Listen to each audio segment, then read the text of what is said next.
Future టెక్నాలజీగా చెప్తున్న smart కళ్ళజోళ్లు ప్రాచుర్యం పొందుతున్నాయి. అయితే వీటిని మహిళల ప్రైవసీని ఉల్లంఘించడానికి, వారిని అవమానించేందుకు, వేధించడానికే ఎక్కువగా వాడుతున్నారు. వారికి తెలియకుండా, వారి అనుమతి లేకుండా స్మార్ట్ కళ్ళజోడు ద్వారా తమను చిత్రీకరిస్తున్నారు. ఆ వీడియోను సోషల్ మీడియాలో అప్లోడ్ చేసి సొమ్ము చేసుకుంటున్నారు. అలాంటి వీడియోలకు లక్షలాది వ్యూస్, వందలాది కామెంట్లు వస్తున్నాయి. కామెంట్లలో చాలా వరకు లైంగిక వేధింపులకు చెందినవే.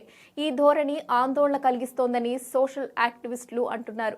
ఇక తొలి స్మార్ట్ కళ్ళజోడుగా పరిగణిస్తున్న గూగుల్ గ్లాస్ 2014లో మొదటిసారి యూకేలో విక్రయానికి వచ్చాయి.